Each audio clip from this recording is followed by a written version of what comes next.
안녕하세요. 영화를 좋아하는 사람 소마50입니다. 참고로 이 리뷰는 스포일러가 아주 가득할 예정입니다. 영화를 안 보신 분들은 보시지 않기를 바랍니다. 전 경고했어요.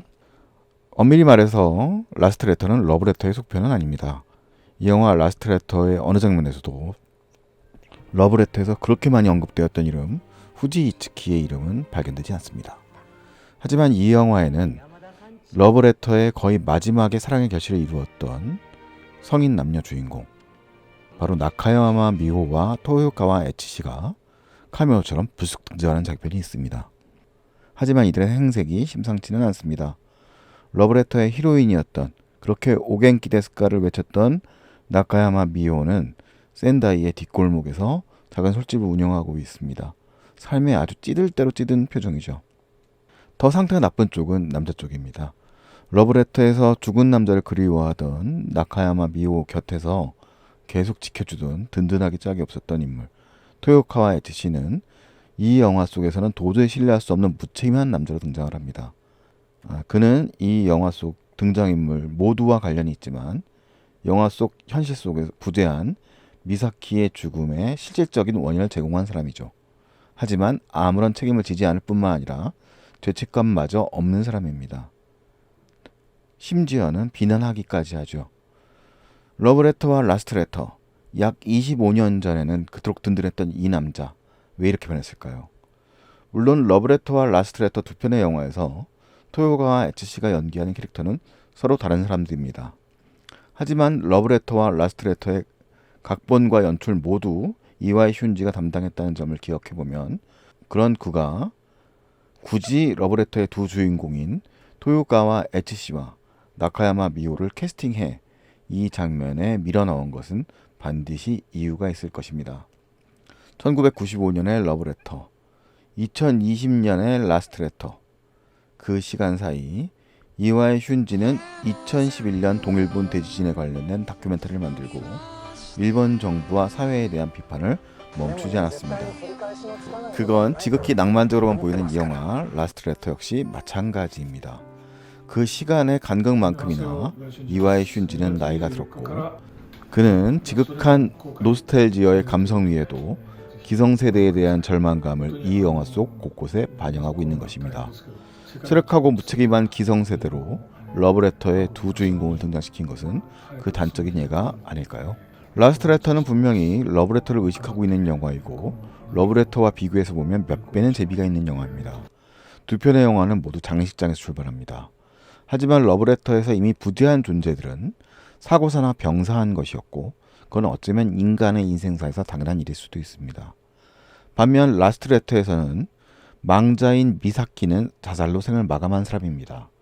영화 초반에 우리는 그 내용을 알 수 없지만 그 은폐된 사실은 미사키의 동생인 유리와 딸인 아유미에 의해 이 영화의 남자 주인공인 쿄시로에게 전해집니다.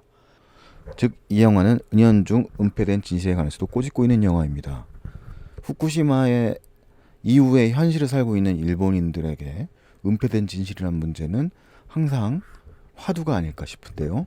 그런 내용이 이 영화 속에도 반영된 것이 아닐까요? 이 영화가 영화를 풀어가는 전반부는 러브레터를 떠올리게 합니다. 미사키가 죽은 후 동생 유리는 언니를 대신해 동창회에 갑니다. 유리는 마츠다 카코가 연기하죠. 자신의 첫사랑이자 죽은 마사키를 사랑했었던 쿄시로를 만나게 되는데 이 쿄시로는 후쿠야마 마사하루가 연기합니다. 그 만남을 오해한 마나가 남편에 의해서 휴대폰을 쓸 수 없게 되죠. 언니 미사키의 이름으로 주소 없는 편지를 쿄시로에게 보내는데 지금은 문자를 받을 수 없다 이런 내용을 보냅니다. 여기서 재밌는 점은 이제 남편을 안노 히데아키가 연기한다는 점이기도 한데요. 안노 히데아키는 다 아시죠? 에반게리온의 그 안노 히데아키입니다. 그러자 쿄시로는 옛 졸업 앨범 주소에 있는 미사키의 주소로 편지를 보냅니다. 그렇습니다. 러브레터와 똑같은 설정이죠. 하지만 옛 미사키의 집 주소에는 아무도 살고 있지 않지만 미사키의 딸 아유미와 여름방학을 같이 보내고 있는 유리의 딸 소요카가 이 편지를 발견하고 답장을 다시 보내죠. 물론 아유미 역시 엄마의 이름으로 답장을 보냅니다. 그리고 고등학교 시절 속의 쿄시로와 미사키 그리고 유리의 풋풋한 이야기가 전개되는 거죠. 하지만 이 영화의 편지는 어디까지나 지금은 부재한 미사키를 중심으로 인연을 맺고 있는 인물들을 서로 다시 이어주는 장치의 역할을 하고는 사라져버립니다. 러브레터처럼 아주 결정적인 역할을 하는 것은 아니라는 거죠. 도쿄에 살고 있는 쿄시로는 자신에게 도달한 편지들을 쫓아 센다이에 살고 있는 유리를 찾아내고 다시 자신들이 자랐던 미야기현의 학교와 옛 주소를 다시 찾아 나섭니다. 그 과정에서 서두에 말씀드렸던 미사키의 전 남편이 야토라는 인물을 연기한 토요가와 에치시와 현재의 아내를 연기하는 나카야마 미오도 만나는 거죠. 그리고 마지막에 이르면 정말 중요한 인물 둘, 즉 죽은 미사키의 딸 아유미와 유리의 딸 소유카를 만나게 됩니다. 이 영화의 편지가 쓰여진 방향들을 지금 말씀드렸는데 기억하시는지요? 죽은 미사키의 이름으로 유리가 보낸 편지는 쿄시로에게 전해지고 쿄시로는 죽은 미사키에게 편지를 보내는데 그 편지는 미사키의 딸인 아유미에게 전달됩니다. 이 영화에서 죽은 미사키의 성인 모습은 등장하지 않습니다. 영화의 설정상으로 미사키는 사진 찍기를 싫어했고 남아있는 대학생 시절의 모습이 영정사진으로 사용되는데 그 사진은 히로세 스즈의 사진입니다. 즉 히로세 스즈는 죽은 미사키의 찬란했던 학창시절과 현재 시점의 딸인 아유미를 연기하고 있는 것이죠. 유리의 경우에는 성인 연기를 마츠타카코가 하고 그의 딸 소유카와 어린 시절의 유리를 모두 모리나나가 연기합니다. 이와이 슌지가 이런 캐스팅으로 라스트 레터에 담고 싶어 했던 것은 무엇일까요? 이 영화에서 후쿠야마 마사하루가 연기하는 쿄시로는 소설가입니다. 그리고 그 쿄시로는 오직 한 편의 소설만 썼을 뿐입니다. 그 소설의 이름은 미사키이죠. 그리고 그는 평생 미사키의 소설만 반복해서 썼기 때문에 발표할 수 없었다고 이야기합니다. 즉 쿄시로는 이 영화를 만들고 있는 이와이 슌지의 페르소나이기도 합니다. 이 영화 라스트 레터는 러브레터를 바라보는 이와이 슌지의 현재의 태도와에 관한 영화이기도 합니다. 그는 이 영화에서 러브레터를 다시 쓰고 있는 것입니다. 하지만 이와이 슌지는 이제 더 이상 과거의 추억에만 매달리고 싶어 하지는 않습니다.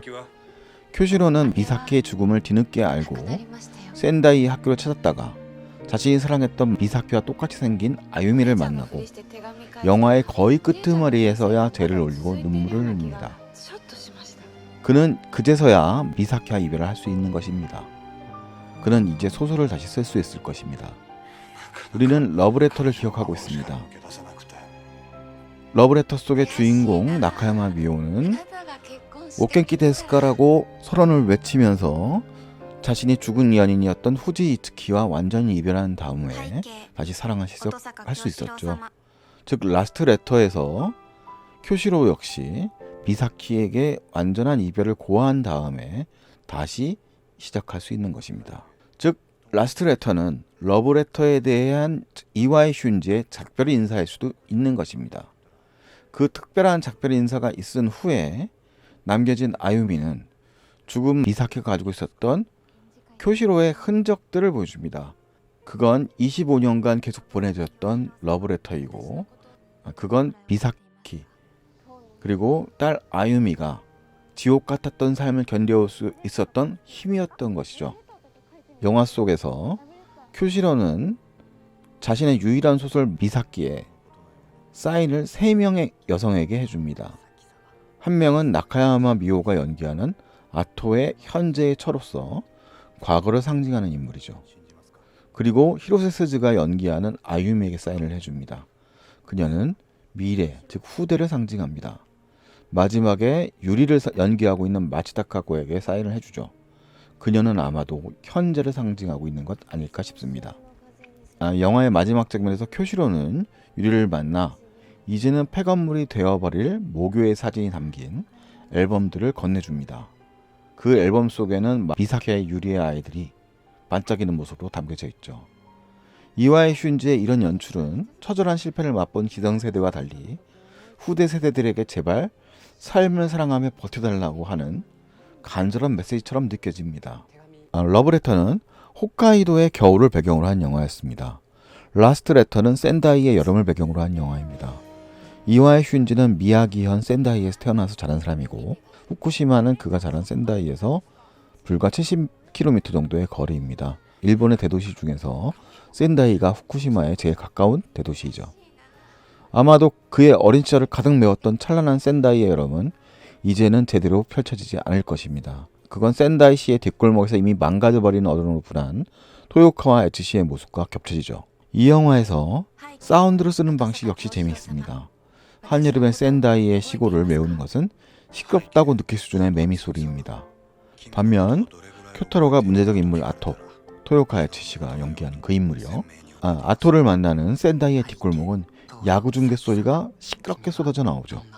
그리고 후반부에 쿄타로가 마침내 미사케의 영정에 예를 올리는 장면에서는 시계 소리가 가득 들려옵니다. 이와이 슌지 감독이 후대에게 희망을 건다는 점은 이런 사운드 효과에서도 잘 느껴지는 것 같습니다. 시계 소리, 시간의 흐름, 이것이 상징하는 바는 무엇이겠습니까? 러브레터를 좋아하는 한 팬으로서 라스트 레터는 정말 제대로 된 속편 또는 답장처럼 느껴졌습니다. 25년 전 영화에 대한 감독의 작별 인사인데 그 인사에 사랑이 가득한 느낌이라고 할까요? 비록 순수하기만 한 과거를 다루고 있지는 않지만 감독도 시간도 그리고 현재의 일본도 그만큼 바뀌었으니까요. 감독 스스로 가장 잘할 수 있는 방식으로 과거, 현재, 미래를 다룬다는 점이 아주 흥미로웠습니다. 가능하시면 이 영화를 보시기 전에 러브레터를 한 번 더 보시고 영화를 보시길 바랍니다. 두 영화의 차이와 변화를 비교해보는 것만 해도 상당히 재미를 느낄 수 있을 것 같습니다. 영화의 전체적 메시지는 아유미에게 전해지는 엄마 미사케의 유서에도 잘 나와 있는데요. 영화를 끝까지 잘 보시면 되새기실 수 있을 것 같습니다. 재미있는 점이 또 하나 있는데 라스트 레터는 이와이 슌지 감독이 역시 각본 감독을 담당하고 저우신, 친하오 그리고 모리나라 캐스팅의 중국판이 있습니다. 중국판의 제작자는 천밀밀과 디어리스트의 감독 진가신이고 중국 버전이 먼저 촬영되었고요. 감독의 고향인 미야기현에서 일본판 촬영이 되어 일본에서는 2020년 1월에 개봉되었고 한국에는 역시 개봉이 밀려서 2021년 2월에 중국판과 일본판이 모두 공개되었습니다. 이상 라스트레터에 대한 리뷰였습니다.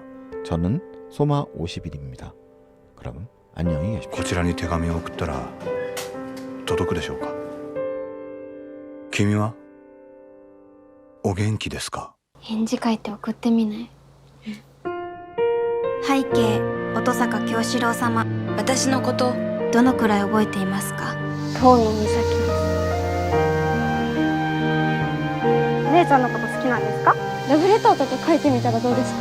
ラブレター。それはまるで昨日のことのように。背景遠野美咲様、音坂京志郎です。君にまだずっと恋してるって言ったら信じますか。ねえちょっと。音坂京志郎さんですか。姉は亡くなりましたよ。これ読んでくれてたの。早春の風に背中を押されているような、そんな不思議な高揚感が母の宝物でした。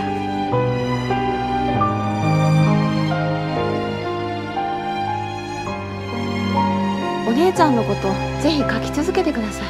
誰かがその人のことを思い続けてたら死んだ人も生きてることになるんじゃないでしょうか。